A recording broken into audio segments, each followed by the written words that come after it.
Espero que vocês estejam bem dentro do possível. Já vou pedir, se vocês puderem dar uma moral aqui pro canal, eu tô voltando pro YouTube.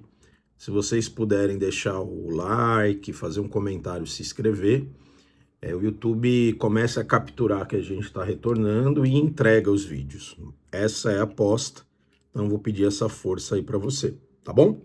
Bom, o assunto aqui é denso, tenso, porém necessário.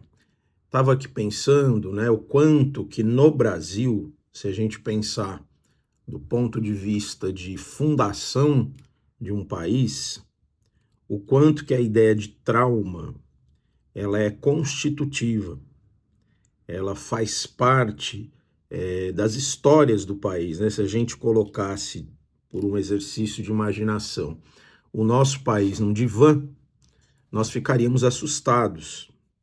Primeiro, com a demora desse país falar. Segundo, com a quantidade incomensurável de violências, de traumas, etc. Bem, a ideia, como sempre, é estar pertinho de você, tentando esse diálogo e tentando que as psicanálises, e especificamente Ferenczi, que eu vou usar aqui, possa, digamos assim, se apropriar da minha escuta, da minha experiência clínica, para entregar esse conteúdo. Bom, a pesquisa sobre o trauma, eu entendo que precisa ser feita em dois níveis. No nível da análise pessoal, ou da equação pessoal, como Jung falava, ou seja, o analista, aquele que atende, aquele que se dispõe a cuidar, precisa ter alguma intimidade com seus núcleos traumáticos e estudar a fundo isso, a partir desse próprio contato consigo, na escuta com os analisandos, né? Ah, mas eu sou um analista que não tenho traumas. Pode ser, boto fé. Mas é muito raro isso, viu?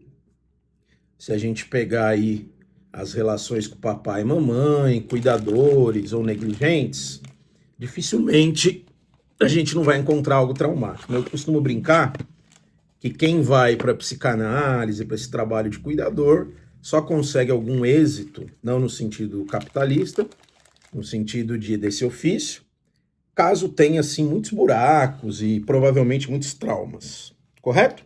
Bom, nessa pesquisa que eu tenho feito, tanto na clínica, quanto justamente no meu campo pessoal, o que eu noto, assim, de bate-pronto? É muito difícil acessar o trauma. Veja, por acesso aqui, quero deixar claro algo que vai para além da fala. Falar sobre o trauma geralmente não significa nada. Vou dar um exemplo prático. Uma pessoa que era surrada por papai e mamãe. Ela pode contar isso rindo. Isso pode virar motivo de piadas nas rodas de família, né? Claramente, evidentemente, que essa pessoa, assim, na esmagadora maioria de casos, ela está defensiva. Ela não processou essa violência. E o que é terrível, muitas vezes até mesmo uma pessoa que sofreu abusos da ordem física, sexual e outros, ela pode contar isso como se fosse algo superado.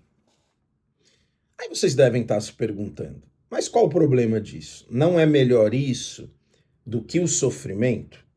Do que viver com essa angústia perene da violência? Em linhas gerais, não. Por quê? Porque esse sujeito, ao se alienar dos seus traumas e das violências que ele sofreu, isso vai se deslocar e interferir a vida dele de várias maneiras, tá? Várias maneiras, né? Aí os arranjos sintomáticos são muito complexos.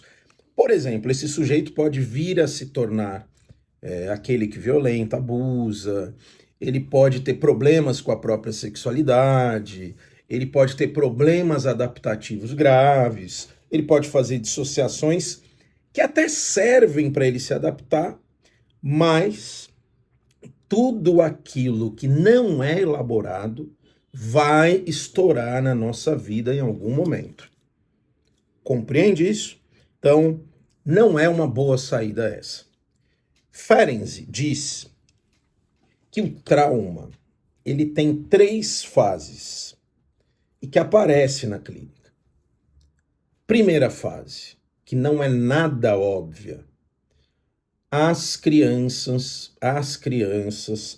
que você foi, a criança que eu fui, ela precisa amar os adultos. Faz parte da vulnerabilidade infantil precisar de encontrar proteção, aconchego, carinho e toque. É um amor.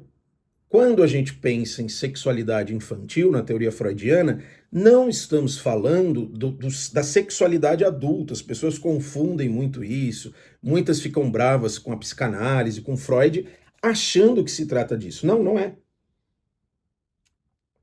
O que nós temos é isso. Existe uma linguagem da criança, que o Ferenczi vai dizer de uma forma muito poética e sensível, da linguagem da ternura. Então, dentro de uma cultura saudável e de boas relações, a criança vai subir no colo, vai pular, vai dar beijinho, vai abraçar, vai viver muitas experiências corporais. O afeto é corpo. Esse é o tempo zero. Então, toda criança precisa de contato físico. No tempo 1, infelizmente, adultos vão usar a sua força, o seu poder, que é assimétrico, para se aproveitar da linguagem de ternura e gerar violências para essa criança. É assustador, né? A quantidade de violências que nós, analistas, vamos escutando na prática, elas são, assim, assustadoras, que chega a dar um desânimo de pertencer da raça humana, né? Olha, o nível de barbaridade, senhores, que as famílias promovem, né? Pais, mães, padrastos, primos, é uma coisa assim que você vê, você quase confirma a ideia freudiana de pulsão de morte, ou seja, existe algo constitutivo, destrutivo e pavoroso na natureza humana. Então esse sujeito, geralmente na infância, estamos falando aqui da traumatogênese infantil, esse sujeito vai ser abusado por um adulto. Esse abuso pode ser sexual, pode ser físico. Ferenczi vai falar das surras, das violências, é algo assimétrico. Um adulto espancando uma criança é algo assimétrico. E ele também vai trazer um elemento importante que não é muito pensado e que aconteceu comigo em alguns níveis, que é a sobrecarga de uma criança de ter que cuidar de um adulto. Uma mãe depressiva, um pai falido, um cenário em que morrem os pais. E essa criança, precocemente, precisa se tornar o cuidador ou a cuidadora, ao invés de receber esses cuidados. Portanto, no pensamento ferenciano, a traumatologia e a traumatogênese, ela é num espectro complexo, né? Porque a gente pensa em trauma e a gente faz uma certa fixação na ideia sexual. É mais do que isso, né? E não raro, tudo isso junto e misturado aparece numa pessoa que sofreu a violência sexual das mais variadas formas. E o que é pior de tudo isso, no pensamento ferenciano, é que há o desmentido, ou seja, essa criança, esse serzinho, que não tem culpa nenhuma do que ele sofreu, com muita dificuldade vai mostrar isso para um adulto, ficando triste, chorando, tendo insônia, fazendo xixi na cama, cocô na cama, não conseguindo ir para a escola, tendo ataques, tendo pesadelos, não é? Essa criança mostra isso. E ela precisa que um adulto se aproxime, entenda o que está acontecendo e diga para ela que foi um absurdo que a viveu, que sente muito, que vá atrás da justiça a depender. Por quê? Porque isso dá elementos concretos para a criança sair de um processo culposo. O que acontece? Na esmagadora maioria dos casos, os adultos negam, não veem, diz que a culpa é da criança, ignoram, e aí o trauma é um arrebento. Então esse sujeito insuportavelmente recebe essas informações e ele cria um mecanismo de culpa que vai atravessar às vezes a vida dele inteira, porque ele não encontrou alguém que validasse a sua dor. Como se nós precisamos de que alguém diga: isso que aconteceu com você não deveria ter acontecido. Na clínica, muito fazemos nessa direção, se tivermos um olhar relacional do trauma. É por isso que eu gosto mais do Jung, das escolas inglesas, que vão pensar muito no desenvolvimento, muito do desenvolvimento humano em relação a. A gente pode pensar numa clínica da intersubjetividade, compreende? Então, se você com esse histórico cair na mão de um analista que não leva a sério o trauma, que acha que tudo é fantasia, tudo é desejo recalcado, esses papos todos, muito provavelmente você vai ser retraumatizado. Então a minha sugestão aqui é explícita. Se você tem um histórico de violências, de coisas difíceis e mal resolvidas na infância, né, de violências que é até difícil falar, procure uma análise que trate as questões de forma interrelacional e que não seja uma análise dura. Você já conseguiu dar seu like, nós estamos indo para o finalzinho do vídeo, peço aquela moralzinha. Por fim, temos uma boa notícia. É possível, dentro de um trabalho analítico, que você seja encontrado por alguém que é sensível, tem delicadeza e que espera o seu tempo.